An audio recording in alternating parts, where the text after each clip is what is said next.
사랑하는 성도 여러분, 이제 성탄절이 며칠 앞으로 다가왔습니다. 성탄절 하면 여러분 무엇이 기억나십니까? 산타크로스 할아버지, 뭐 또 선물들, 또 파티, 맛있는 음식, 뭐 이런 거 생각 많이 나시죠? 또 화이트 크리스마스, 눈도 기다려주시고, 또 행복하고 또 아름다운 그런 크리스마스 이브날 밤, 크리스마스 트리에 반짝이는 불빛들, 뭐 여러 가지가 생각날 거예요. 근데 저는 여러 가지 일들 중에서 특별히 그 이 성탄절의 주인이신 예수 그리스도를 우리가 깊이 묵상했으면 좋겠다 하는 생각을 했습니다. 흥청망청 지나가다 보면 막 시간이 바쁘게 지나가다 보면 크리스마스가 뭔지 성탄이 어떤 의미인지 잊어버리고 가는 경우가 많아요. 저도 중고등학교 시절 이렇게 예전에는 교회에서 이제 새벽송이라는 걸 했습니다. 기억나실지 모르겠지만 요즘에는 큰일 나죠. 밤에 새벽에 가가지고 막 앞에서 캐롤 부르고 막 하면 난리가 납니다. 근데 그 시절에는 크리스마스 이브날 밤에 저녁에 항상 집집마다 다니면서 크리스마스 캐롤을 부르고 또 관공서에 가서도 크리스마스 캐롤을 부르고 또 우리 성도님들이 준비하신 과자 같은 거 이렇게 주시면은 그거 모아다가 교육관에 모여가지고 중고등부 뭐 게임하고 밤새고 막 그랬어요. 그리고 나서 다음날 아침에 눈이 뻘개가지고 11시에 예배가 있는데 무슨 뭐 예배를 드렸는지 뭐 잠을 잤는지 모르게 하고는 25일이 그냥 확 지나가 버리고 눈 뜨면 26일 저녁이 되었던 그런 기억이 있습니다. 어쨌든 뭐 그런 것도 하나의 추억일 수가 있는데 여러분 오늘 크리스마스 성탄절에는 정말 오늘 설교 말씀의 제목처럼 예수님이 누구신지, 예수님이 과연 우리에게 어떤 의미 있는 분이신지, 예수님이 나와 어떤 관계가 있는지 이런 부분들을 좀 깊이 묵상하고 마음속에 새기는 시간이 되시기를 바랍니다. 자, 오늘 우리가 함께 읽었던 이 요한복음 8장의 본문은 성탄절의 의미를 한층 더 깊이 있게 묵상할 수 있도록 만드는 말씀인 것 같아요. 그래서 저도 이 성탄절 즈음에 우리 성도님들과 좀 성탄 관련된 본문들 있잖아요. 아기 예수의 본문이라든지 또 뭐 족보에 대한 이야기라든지 또 동방박사들의 그런 본문이라든지 그런 부분들을 좀 채택해서 하려고 하다가 좀 심각한 일이긴 하지만 이야기이긴 하지만 오늘 이 본문을 듣겠습니다. 자, 오늘 이 본문을 통해서 우리가 좀 생각해 볼 부분은 가장 종교적인 순간에도 여전히 인간의 죄성이 드러나고 있는 현실. 그럼에도 불구하고 우리를 용서하시며 우리를 빛으로 인도하시는 그 예수님. 그리고 나는 세상의 빛이라고 선언하시는 이 예수님의 선언이 과연 우리 가운데 어떤 의미가 있는지 뭐 이런 부분들을 통해서 우리가 좀 예수님에 대해서 좀 깊이 생각했으면 좋겠다는 생각이 듭니다. 자, 먼저 인간은 가장 거룩한 자리에서 죄성이 드러납니다. 그리고 이 죄를 용서하시는 분은 바로 예수님이시라는 말씀이에요. 오늘 본문 8장에 나타나는 이 배경이 있는데요. 예전에도 제가 한번 말씀을 강론한 적이 있지만 요한복음 7장에 나타나는 그 초막절 사건, 초막절에 이어지는 부분이에요. 6월절 그리고 77절 초실절이라고 얘기하죠. 그리고 초막절, 장막절 이렇게 얘기하는데 이게 3대 절기예요. 그러니까 6월절과 그리고 이 초실절 그리고 이 초막절 이 세 개의 절기는 유대의 3대 절기로 하나님이 1년 3차례 이 유대인들에게 예루살렘에 와서 함께 이 절기를 지킬 것을 명령했습니다. 왜 그러냐? 바로 유대인들 그러니까 예수 그리스도 그 하나님 안에 있는 이 모든 하나님의 백성들은 이 땅의 모든 것이 다 아니라는 거예요.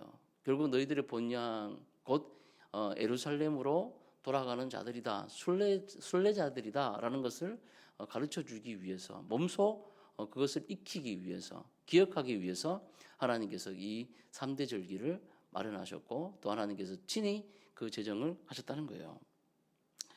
특별히 이 초막절, 6월절 여러분 다 아시는 대로 애굽에 있던 이 이스라엘 백성들이 어떻게 했습니까? 바로에게 모세가 가서 내 백성을 보내라 그러니까 보내요, 안 보내요? 안 보내죠. 그래서 10개의 재앙을 하지 않습니까? 그 중에 마지막 재앙이 제일 무서운 재앙이잖아요. 애굽에 있던 이집트에 있던 모든 초태생들, 처음 낳는 모든 짐승이나 사람의 이르기까지 모든 초태생들은 다 그날 밤에 죽는 거였어요. 집집마다 난리가 나는 거죠. 근데 피할 방법을 가르쳐 주셨으니 그게 뭡니까? 어린 양의 피를 그 문의 임방, 문 설주에 이렇게 바르면 죽음의 천사가 내려와 그 임방의 피를 보고 뭐한다? 패스 오버, 넘어간다, 유월한다. 그래서 그것을 기억하는 것이죠. 모든 죽음의 그림자가 들어졌을 때 바로 어린 양의 피를 본 면죄부죠. 그 면죄된 그 집을 보고 넘어가는 그런 장면이죠. 뭐 어린 양은 예수 그리스도를 표상하고 그 피는 예수님의 피를 얘기하지 않습니까? 십자가의 은혜로 말미암아 죽음에서 벗어나는 그런 놀라운 역사가 우리 가운데 일어났다는 것을 구약의 이 이야기가 신약의 예수님으로 귀결되잖아요.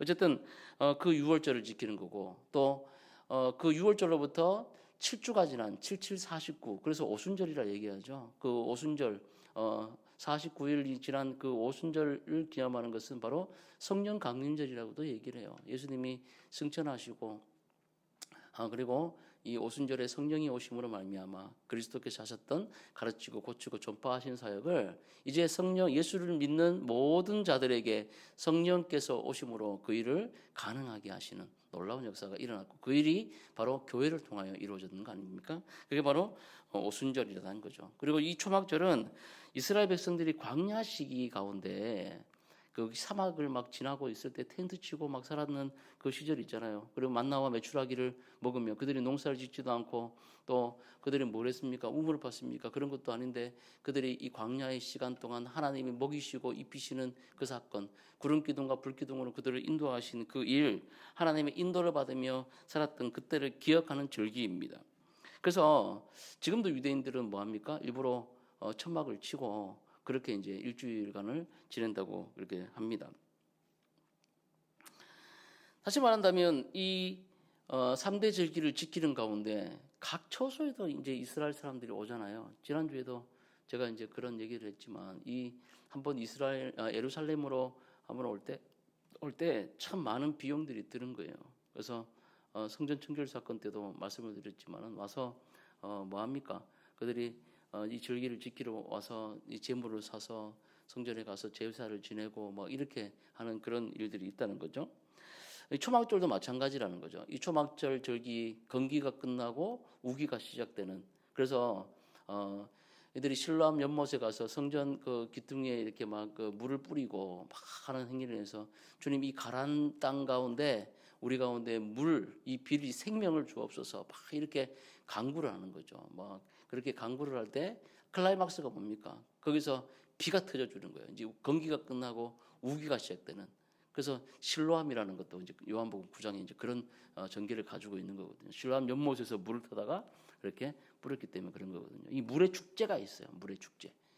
이 물이 생명이기 때문에 이 건기 말랐던 땅에 물을 허락해 주옵소서라는 초막절에 있었던 그런 축제입니다. 이 물의 축제가 있었고 또 이 물의 축제가 있었는 반면 또 밤에는 뭡니까? 환한 등불을 밝히면서 이 어두운 이 세상 가운데 빛이신 여호와의 빛이 우리 가운데 임하게 해달라는 그런 염원을 담아서 그들이 빛을 비추는 거 아닙니까? 물론 그 처음에 있는 그 장면은 유대인들이 광야의 기간 동안에 뭐였습니까? 구름 기둥과 불기둥이 그들을 인도한 거죠. 그래서 그 불기둥을 생각하며 하나님의 도우심과 인도하심을 그렇게 기념했다는 거예요. 얼마나 거룩하고 경건한 시기입니까? 밤새도록 하나님을 격정적으로 찬양을 합니다. 이스라엘 사람들이 하나님을 찬양해요. 그 축제 장면을 저도 이제 한번 이렇게 다큐멘터리를 통해서 봤거든요. 북을 치면서 막 우리나라의 그 막 사물패 놀이처럼 막 그렇게 그보다 더 격정적으로 하나님을 찬양해요. 막 붕붕 뛰면서 막 강강수월래 같은 거 있잖아요. 막 이렇게 뛰면서 막 하나님을 찬양하는 거예요. 밤새도록 찬양합니다. 횃불을 밝히고 온 성이 환하게 그렇게 밝히는 그런 예배 찬양이 계속되는 그런 축제가 바로 이 초막절이었다는 거예요. 생각해 보세요. 낮에는 물의 축제가, 밤에는 이 불의 축제가, 빛의 축제가 막 열리는 거죠. 얼마나 여러분 도시가 떠들썩하겠습니까? 하나님을 찬양하는 그런 거룩한 예배가 그렇게 끊이지 않고 일어나는 그런 현장이었다는 겁니다.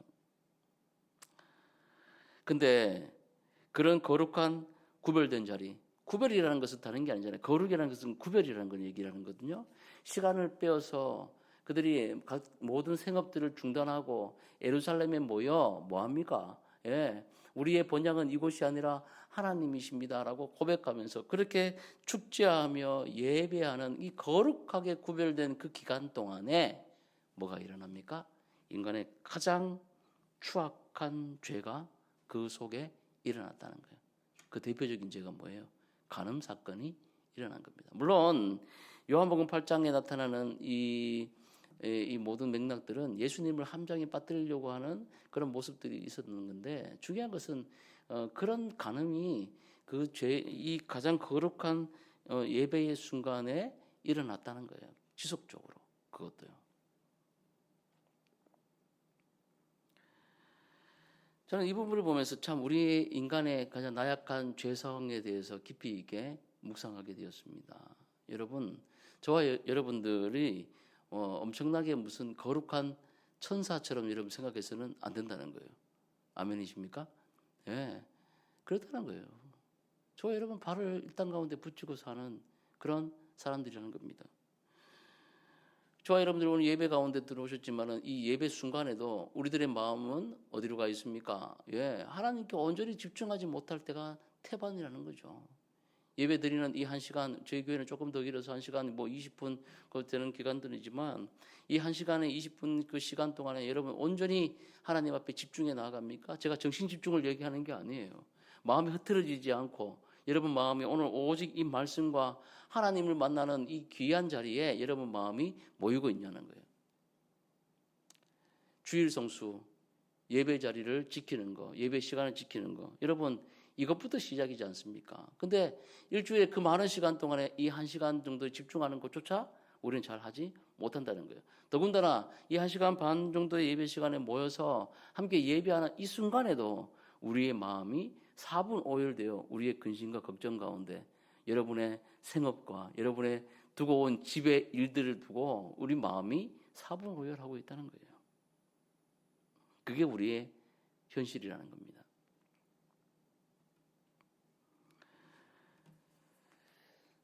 하드 선교사 평양 대부운동이 있었을 때 하드 선교사가 물론 얘기했던 그 죄의 고백 때문에 어떤 우리나라의 이 회개 운동이 촉발됐다고 이제 사람들이 얘기하고 있는데요. 어쨌든 저도 그 부분에 공감을 하고 동의를 합니다. 근데 중요한 것은 이 하드 선교사의 모습뿐만 아니라 그 당시에 우리나라에 왔던 약 700명이 넘는 그런 선교사님들의 모든 마음 속에도 동일한 그런 마음이 있었다는 거예요. 뭐예요? 우리나라에 와봤더니 하드 선교사도 그런 얘기를 하잖아요. 와서 죄를 고백하면서 내가 여러분들을 무시했어라고 얘기하지 않습니까? 함부로 생각했다는 거죠. 여러분에게 예수 그리스도의 사랑으로 복음을 전하고 또 그들을 또 함께하고자 이렇게 하는 마음들이 있었지만 그 마음속에 여전히 남아있던 게 뭡니까? 이 미개한 조선 사람들, 정말 무식한 사람들, 막 이런 마음들이 올라왔다는 거예요. 여러분도 그럴 수 있지 않습니까? 얼마 전에 나눔하는 어떤 한 목사님이 그런 얘기를 하시더라고요. 인천에서 노숙자 사역을 이제 좀 해야 되겠다 해서 교회는 헐벗고 어려운 자들의 모임이다 해서 그렇게 해서 우리 이 정도 예배당 정도 되는 것 같아요. 이 예배당 정도 되는 여기에 노숙자분들을 이제 초청하고 그들을 이제 케어하는 그런 사역을 시작하시기로 했대요. 그래가지고 그 예배당에 2분의 노숙자분들을 이제 모셔오게 된 거예요. 근데 이제 다 좋은데 뭐가 문제일까요, 여러분? 그분들 특유의 그 냄새가 있습니다. 냄새가 있어요. 성도들도 다 좋아했어요. 처음에는 우리가 교회의 목적이 뭐냐? 예수님이 없는 자, 헐벗은 자, 어려운 자들 데려오는 게 바로 그 모습들 아니냐. 우리가 그렇게 하자 해서 노숙자들을 교회에 데리고 왔지만 문제는 뭡니까? 예, 냄새 문제가 있었다는 거예요. 목사님이 깨끗하게 목욕탕에 가서 씻기고 그걸 데려왔는데도 뭡니까? 예, 냄새가 나더라는 거예요. 냄새가 나더라는 거예요. 성도들이 처음에는 막 이렇게 코를 뭐 막는 척도 못하고 있다가 나중에는 성도들이 떠나기 시작했다는 겁니다. 저는 이해는 돼요. 예. 또 그런 사역들은 또 특수한 사역이기 때문에 또 할 수 있는 교회가 감당을 하고 그 목적대로 이렇게 가야 된다고 저는 봅니다. 일반적인 교회에서 함께 하기에는 너무나 어려운 거는 맞아요. 근데 저는 그 문제를 보면서 두 가지를 생각했어요. 예. 뒤에도 나오겠지만, 예. 하디가 얘기했던 그런, 예. 얘기들, 그런 고백들, 죄에 대한 고백들, 또 우리 몸 속에, 우리 영혼 속에 깊이 스며져 있는 이 죄의 근본적인 냄새들은 물론 예수 그리스도로 말미암아 우리를 온전히 다 용서해 주신 그 새 옷을 입혀 주신 그 의로 모든 것이 의롭게 되었지만은 우리 안에 여전히 뭐가 남아 있다? 죄성이라는 것이 여전히 있다는 것을 인정해야 된다는 겁니다. 하디 선교사의 말처럼 우리 가운데 깊숙이 남아 있는 이 죄의식이 있고 또 제가 얘기했는 이 노숙자처럼 우리 가운데 이 죄의 문제가 빠지지 않는 이 죄의 냄새들이 여전히 남아 있는 한 여전히 우리는 죄 가운데 있다는 것을 우리가 인정해야 된다는 거예요. 빚의 축제가 일어나고 있던 그 초막절 기간에 간음 사건이 일어났다는 건 여러분 한 사건만 얘기하지만 그렇지 않다는 거죠. 여러 죄들이 그 가운데 있었다는 것을 말하고 있습니다. 중요한 것은 뭡니까? 이런 죄성이 있는 그곳에 예수님이 그곳에 가셨다는 거예요. 율법대로라면 그를 돌로 쳐 죽여야 됩니다. 그런데 예수님이 어떻게 하십니까? 11절 말씀 한번 읽어봅시다. 11절 말씀. 자, 10절과 11절, 10절과 11절을 같이 한번 읽어볼게요. 10절과 11절을 같이 한번 봅시다. 예수께서 일어나사 여자 외에 아무도 없는 것을 보시고 이르시되 여자여 너를 고발하던 그들이 어디 있느냐? 너를 정죄한 자가 없느냐? 대답하되 주여 없나이다. 예수께서 이르시되 나도 너를 정죄하지 아니하노니 가서 다시는 죄를 범하지 말라 하시니라. 아멘. 예. 오늘 말씀 속을 보면 오늘 말씀에 이 가늠한 여인이 잡혀왔어요. 그래서 예수님이 서기관과 바리새인들이 이 가늠한 여인을 이제 율법대로 처단해라라고 하는 그런 장면이죠. 그런데 율법대로는 어떻게 합니까? 돌로 그 여자를 던져서 죽여야 되는 거예요. 물론 지금법에 의하면 이게 상상은 되지 않는 일들이에요. 당시 시대로 돌아가서 우리가 생각을 좀 해볼 필요가 있어요. 자, 그런 상황인데 예수님이 어떻게 하십니까? 땅에 몸을 구부려서 땅에다 글씨를 막 쓰십니다. 그리고 이해 안 될 글씨들을 보면 사람들에게 고개를 들어서 예수님이 이렇게 얘기하시죠. 너희 중에 죄 없는 자가 돌로 치라 그러니까 어른부터 젊은이까지 다 돌을 놓고 이제 돌아갔다는 거예요. 그리고 여자와 둘이 남았을 때 예수님이 여자에게 뭐라고 하십니까? 내가 너를 정죄하지 아니하노니 나도 너를 정죄하지 아니하노니 다시는 죄를 범하지 말라라고 이렇게 말씀하시는 거예요. 아까 말씀드린 대로 여러분 율법이 있어요. 법은 무엇을 드러냅니까? 죄를 드러내거든요. 근데 여러분 하나님께서 우리 가운데 이 율법 10계명을 주신 이유가 있어요. 왜 주셨을까요? 뭐뭐 하지 말라, 뭐뭐 하지 말라, 뭐뭐 하지 말라로 가득 찬 이 율법, 이 10계명. 이 10계명은 278개, 365개 이렇게 구성되어 있어요. 그래서 매일매일 지켜야 할 성전법과 그리고 매일매일 우리 가운데 있는 일상법과 그리고 성전의 법들로 가득 차 있습니다. 단순히 나 외에 다른 신을 섬기지 말라로 끝나는 게 아니라 그에 파생해가지고 나오는 법들 이게 벌써 278개 그리고 또 내 부모를 공경하라 어떻게 공경할 거냐 이런 것들이 벌써 이런 것들 6계명부터 10계명까지를 얘기한 게 365개 이해되세요 여러분? 그러니까 법이 엄청나게 많은 거예요. 저도 유대인의 그 안식일법 대단하거든요. 예전에 그 중동 전쟁이 났을 때 안식일을 기억하여 거룩히 지키라. 거기를 들고 한번 들어보세요. 안식일을 기억하여 거룩히 지키라는 이 안식에 대한 이 율법을 지키기 위해서 이들이 선택한 게 뭔지 압니까? 예전에 전쟁이 났을 때 전쟁이 나가지고 아시리아 군대가 막 쳐들어갔어요.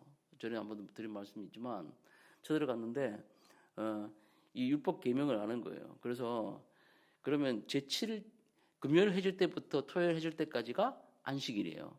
그래서 일부러 이 아시리아 군대가 어떻게 합니까? 안식일에 쳐들어가요. 근데 아시리아 군대가 쳐들어가면서도 반신반의한 거야. 저것들이 칼 들고 쳐들어가면 그래도 군인들이 방어를 하겠지. 근데 유대인들이 어떻게 하는지 아십니까? 전멸을 선택해요. 전멸을 선택해요. 차라리 죽자. 이래서 다 죽어요. 그게 유대인이에요. 여러분 말씀을 저는 그거 보면서 두 가지. 하나는 좀 무모하다는 생각도 들었지만 또 한편으로는 야 나는 저렇게 하나님의 율법, 하나님의 말씀을 정말 목숨 걸고 지킨다고 얘기를 하면서도 과연 저렇게 진짜 이렇게 목숨 걸고 지킨 적이 있느냐? 하나님은 우리에게 예수 그리스도를 주심으로 말미암아 죽기까지 우리를 사랑해 주셨는데 나는 과연 이 유대인들 뭐 이야기를 들으면서도 느끼는 거지만 과연 내가 목숨을 걸고 하나님 앞에 그렇게 하나님의 말씀을 지키려고 목숨 건 그런 말씀이 있었느냐? 반문해 보니까 그렇지 않더라고요. 예, 그렇지 않더라고요. 어쨌든 그게 율법이라는 거예요. 그게 율법. 그러니까 율법은 죄를 드러내게 합니다. 거짓말하지 마라, 살인하지 마라, 간음하지 마라, 내 부모를 공경하라. 그러니까 뭐 이런 계명들이 있잖아요. 10계명. 그 계명들을 그 계명이 있어야 내가 잘하는지 잘못하는지 알 거 아닙니까? 그죠? 그게 거울과 같은 거예요. 내가 거짓말을 막혔어. 거짓말을 막혔는데 거짓말을 하지 말라는 계명이 없으면 그게 잘했는지 못했는지 모르는 거예요. 이건 어디까지나 뭡니까? 우리의 죄를 드러내는 일들을 한다는 거예요. 율법은. 이것을 모든 것을 다 지키는 것으로 의롭다고 취해지는 거예요. 율법을 다 지켜야만 하나님의 백성으로 들어갈 수 있는 거예요. 이 법이 온전해야만, 이 법을 온전히 지켜야만 1계명부터 10계명까지 아까 얘기했잖아요. 600 몇십 가지가 넘는 이 계명들을 철저히 지키고 하나도 흠이 없어야만 뭡니까? 우리는 구원으로 들어갈 수 있는 문이 열려지는 거예요. 과연 그렇습니까? 과연 그렇습니까, 여러분? 오늘 아침에 거짓말했죠? 예? 우리 늘 거짓말하잖아요. 어디야? 물으면 뭡니까? 가고 있어. 가기를 뭘 가요? 이제 옷 입고 있는데. 다 왔어. 다 왔대. 다 오긴 뭘 다 와. 이제 버스 타고 가는데. 아직 1시간이나 남았는데. 이런 비일비재한 거짓말. 그죠? 또 내 이웃을 탐하지 말라 그랬는데 얼마나 탐을 합니까? SNS 보면서 여러분 저는 그런 적이 없는데요. 이게 뭘 아니에요. 부러워하는 거 조금 더 깊이 들어가면 그게 탐하는 거예요. 예. SNS에 있는 인스타그램 보면서 예? 또 뭡니까 요즘에 너무 틱톡 그런 거 보면서 여러분 남이 가지고 있는 그런 것들 보면서 가졌으면 좋겠다. 예? 부럽다를 넘어서 그 안에 있는 탐심이 일어나면 그게 곧 뭡니까? 예? 내 이웃의 것을 탐하는 거예요. 얼마나 어려워요, 여러분. 버스 타고 가다가 예쁜 남자, 예쁜 여자네, 멋진 남자 쳐다보고 마음속에 나 좀 관계 있었으면 좋겠다. 이런 마음들이 딱 품는 순간 예수님 뭐랍니까? 그것도 다 간음이라는 거예요. 간음. 구원받을 건덕지가 전혀 없어요. 저와 여러분 눈 뜨는 순간 꿈에서도 죄 짓잖아. 꿈에서도 세상에 꿈에서도 죄를 져요. 놀라운 사실은 예. 그게 바로 우리라는 거예요. 그래서 율법대로 한다면 당연히 죽어야 한다는 거예요. 죄의 삭은 사망이에요. 사망. 죽어야 하는 거예요. 그러나 예수님 어떻게 하십니까? 죄를 정해서 너를 정죄해버리지 않으신다는 거예요. 이 여인을 용서해 주십니다. 놀라운 건 뭡니까? 11절 말씀을 보면 이렇게 나오죠. 나도 너를 정죄하지 아니하노니 가서 다시는 죄를 범하지 말라 하시니라고 얘기해요. 예수님께서 죄를 용서해 주셨어. 여자여 고발하던 자들 다 어디 갔냐? 땅에다 글씨 막 쓰시고 이렇게 하니까 예, 이 서기관과 바리새인들이 이 가늠하던 여인을 잡아와가지고 여기 사람들이 꽉 모였어. 아까 얘기했죠. 빚의 축제하고 막 축제 기간 동안에 막 난리가 나고 하나님을 찬양하는 가운데 죄가 막 일어나거든요. 오랜만에 뭐 온갖 인종들이 다 모였으니 얼마나 좋겠습니까? 또 뭐 포도주도 한잔하고 막 여기가 막 음악이 있고 막 그래요. 축제. 우리가 생각하는 그 클럽이 있잖아요. 그 상상 이상의 것이 일어나는 게 그 당시에 이 축제의 문화였어요. 음식이 넘쳐나고 그런 거에 막 즐겁고 그래요. 그러니까 오늘 밤에 이렇게 보니까 막 예쁜 사람도 있고 막 있잖아요. 서로 음식 먹고 얘기하다 보니까 그게 눈 맞고 막 이러는 거야. 예, 부정적인 게 일어나는 거예요. 그러니까 사람들이 일어나는 모든 것들 중에는 다 나쁜 쪽으로 흘러갈 확률이 거의 100%예요. 아무리 좋은 걸 만들어놔도 그래요. 자, 이런 환경 속에 있던 그 여자를 잡아왔어요. 현장에 적발해가지고 일부러 예수님을 모함하기 위해서 잡아왔어요. 그래서 물어봐요. 자, 이 여자 돌로 쳐 죽여야 되는데 선생님 어떻게 할까요? 물어봐요. 왜냐하면 예수님에 대해서 알고 있어요. 예수님은 용서하는 사람이고 예수님은 자비를 베푸는 자고 율법에 대해 다르게 생각하는 줄을 알고 있어요. 그래서 율법을 안 지키면 어떻게 돼? 유대인에서 쫓겨나고 이 예수님을 모함에 빠뜨리기 위해서 일부러 이 여자를 잡아온 거야. 숨어 있다가 분명히 그런 일이 일어나니까 잡아와가지고 예수님 앞에 데리고 왔는데 예수님 어떻게 하십니까? 땅바닥에다가 글씨를 쓰는 거죠. 이렇게 어떻게 합니까? 물으니까 대답 안 하고 엎드려가지고 글씨를 막 쓰기 시작하세요. 그래서 여기에 무슨 글씨를 썼는가 궁금하잖아요. 땅바닥에 뭐라 썼겠습니까? 생각해 보세요. 땅바닥에 사람들이 막 당연히 죽이라고 할 거야. 예수님 뭐라고 하는지 보자. 막 이제 이렇게 보고 있을 때 예수님 땅바닥에 이제 글을 쓰기 시작했다는 거지. 무슨 글을 썼을까요? 우리 도영이 무슨 글을 썼을까? 힌트가 없어요. 성경에도 안 나와. 뭐라고 썼을까? 저도 궁금해요. 근데 어떤 학자들은 이 독자적 상상력을 발휘해서 보면 이 땅바닥에다가 아마 이 여인과 관계한 사람들의 이름을 썼을 것이다. 예, 무섭죠? 예, 그러니까 이렇게 보고 있다가 자기 이름이 막 나오고 그러니까 돌 들고 뭐 여자 치려고 하다가 다 돌을 놓고 도망갔다. 아니면 십계명을 썼을 것이다. 뭐 여러 가지 추측이 있어요. 근데 예수님이 뭐라 하십니까?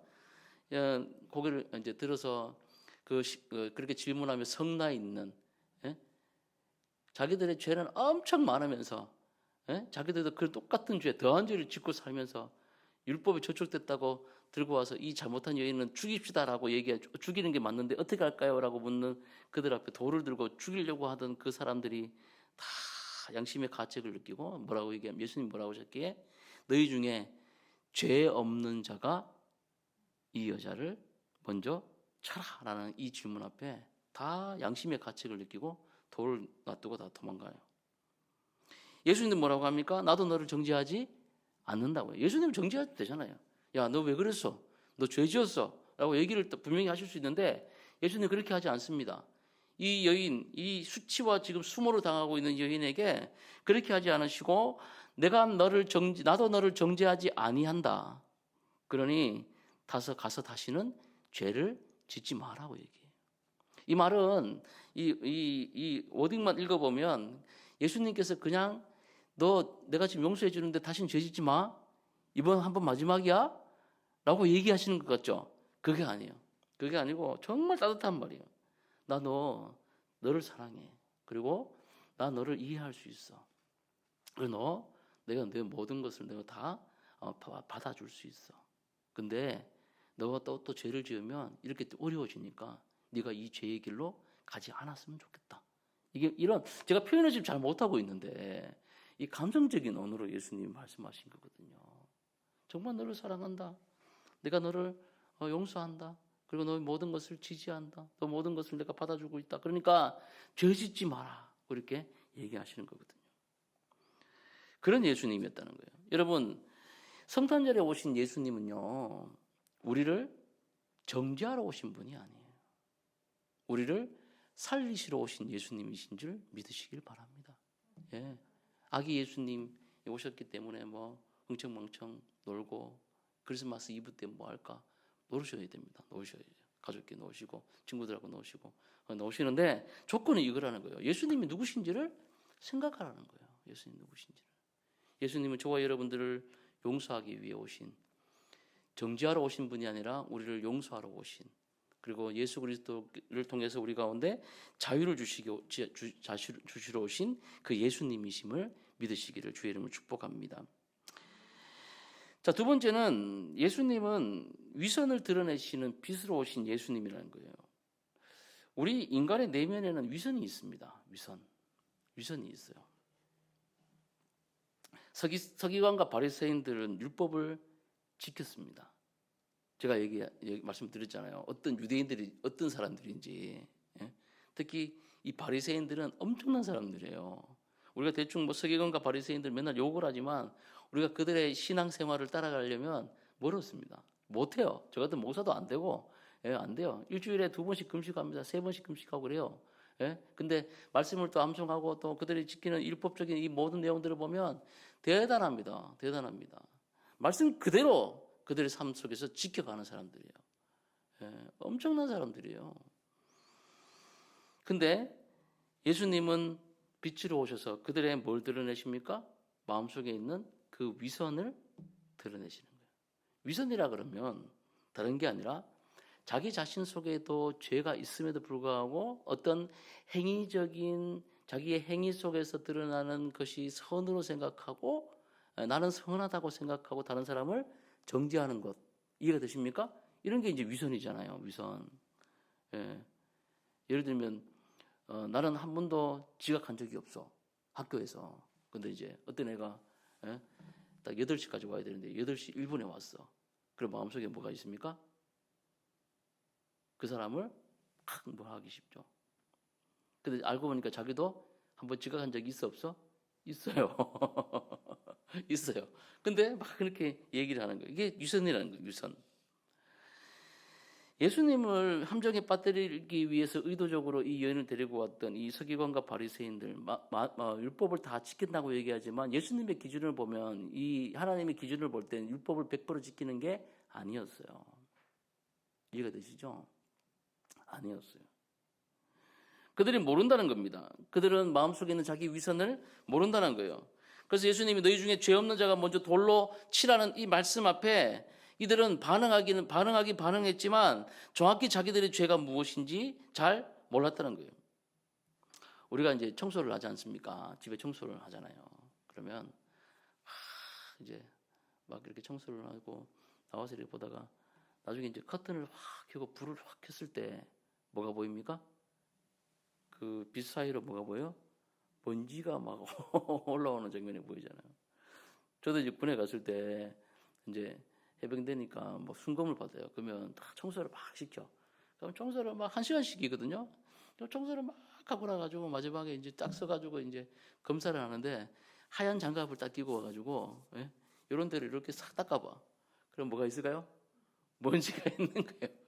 그러니까 점검을 한다는 거죠. 근데 이 빛이 비추고 이런 흰 장갑을 꼈을 때 우리 그 안에 있는 먼지와 시커먼 그 청소 안 된 부분들이 드러난다는 겁니다. 여러분 아시는 대로 원효대사 이야기 알지 않습니까? 원효대사가 길을 가다가 밤에 이제 한밤중에 목이 말라가지고 막 물을 찾고 있는데 갑자기 어떤 바가지에 담기는 물을 발견해가지고 그거를 벌컥 맛있게 달게 엄청나게 맛있게 먹었는데 다음날 아침에 봤더니 그 바가지 담겨 있는 게 뭐예요? 해골 바가지였잖아요. 그래가지고 막 난리가 났잖아요. 그런 겁니다. 위선이 그런 거예요. 저와 여러분들 마찬가지지 않습니까? 예배를 드립니다. 또 예수 그리스도를 믿는다고 그래요. 근데 저와 여러분들 예배 모습 속에서 드려지는 그 아름답고 또 좋은 모습들 여러분의 삶 가운데 그대로 이어지고 있습니까? 오늘 이곳에서 드렸던 그 기도, 오늘 하나님께 받았던 말씀, 또 여러분들이 다짐하며 하나님 앞에 찬양 올리며 하나님과 동행하겠다고 그걸 다짐하며 나아갔던 그런 다짐들이 여러분 삶 가운데 그대로 이어지고 있느냐는 말씀이에요. 만약 그런 것들이 없다면 오늘 주님 앞에 다시 결심하시기를 주의 이름으로 축복합니다. 예수님은요, 우리에게 정죄하지 않으시는 분으로 오셨지만, 용서하시는 분으로 오셨지만 우리의 위선을 밝히는 빛으로 오신 예수님이라는 사실을 여러분 잊지 마시기를 바랍니다. 관계 가운데도 여러분 그런 게 얼마나 많습니까? 관계 가운데도 만나면 갑자기 만나면 좋은 친구, MBC 문화방송이 아니고 만나면 좋은 막 좋은 모습으로 보여지는 사람들도 있어요. 근데 돌아서면 막 그 사람의 뒷담화를 하고 앞에서는 아닌 척하고 그러는데 뒤에서는 또 아닌 모습으로 하는 사람들이 있지 않습니까? 그런 것이 위선이라는 거예요. 예수님은 그런 위선적인 우리들의 모습을 철저히 밝혀내시는 분이시라는 거예요.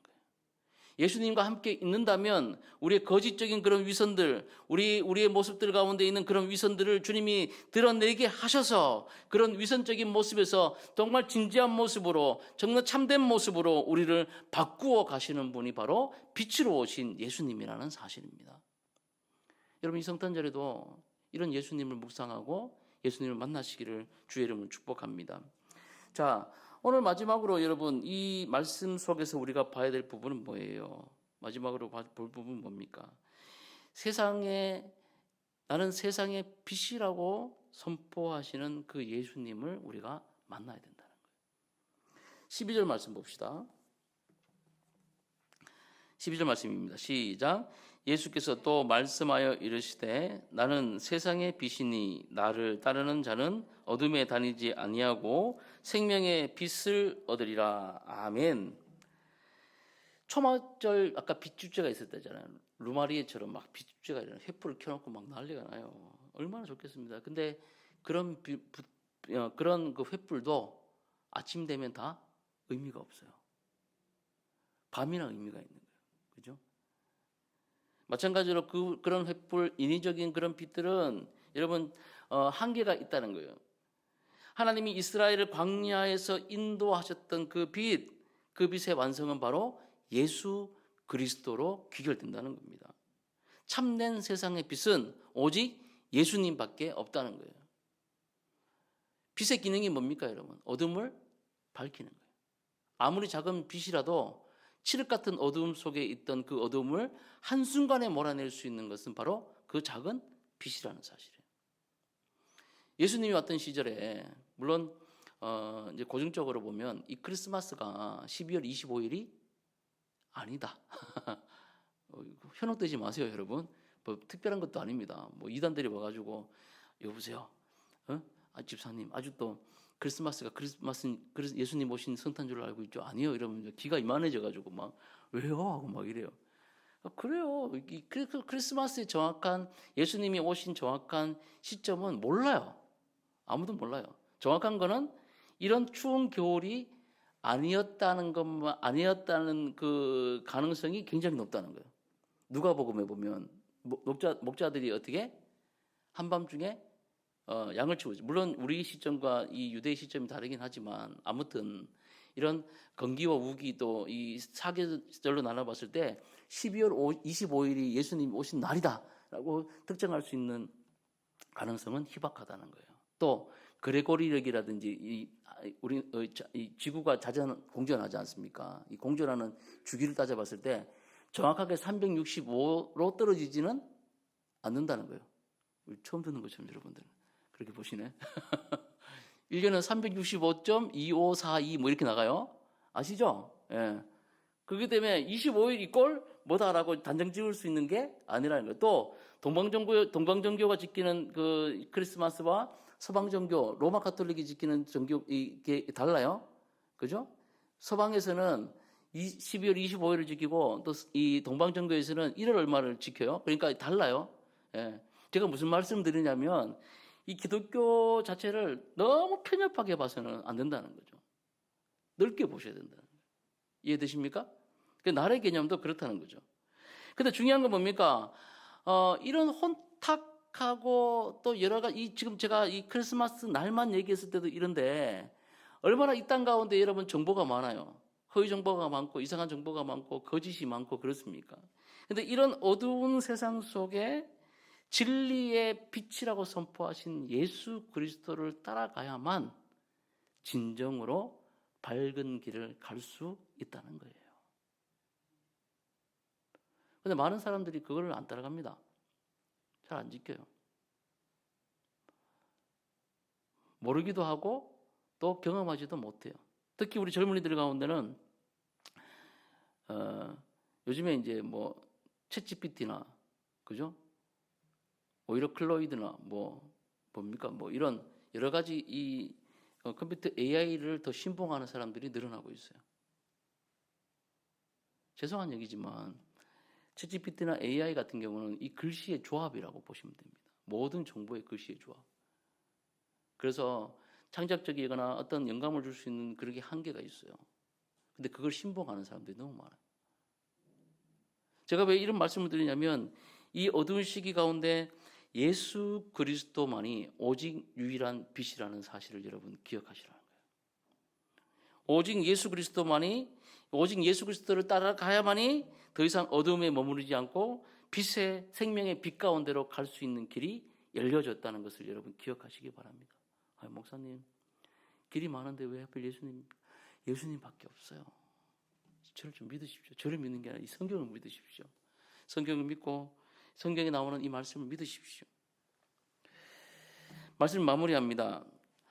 예수님은 자신을 세상의 빛이라고 선언하십니다. 초막절에 빛의 축제는 하나님이 이스라엘을 광야에서 인도하셨던 빛을 기념하는 의식이었는데 예수님은 그 절기 한가운데서 자신이 참된 세상의 빛으로 오셨음을 선포하십니다. 성탄절은 이처럼 어둠 속에 있는 세상의 빛으로 오신 예수님을 기념하는 날이에요. 예수님을 따르는 자는 더 이상 어둠에 머물지 않습니다. 생명의 빛 가운데로 나아가게 됩니다. 성탄절은 단지 축제나 전통이 아니라 우리의 삶의 빛으로 오신 예수님을 모시고 그 빛을 따라 살아가는 결단을 하는 시간이라는 거예요. 오늘 여러분 어떻게 사시겠습니까? 예수 그리스도를 믿고 예수 그리스도를 따라가는 삶을 사시겠습니까? 그래서 하나님을 예배하는 삶으로 여러분 나아가시겠습니까? 아니면 여전히 여러분의 위선 가운데 속아 여러분의 마음을 시키는 대로 살아가는 그런 삶을 살아가시려고 합니까? 여러분 도전드리기는 우리의 위선을 밝히시는 빛, 인간의 죄성을 용서하시고 또 우리를 밝히시고 세상에 생명을 주시는 그 예수 그리스도를 따라가시는 여러분 되시기를 주님의 이름으로 축복합니다.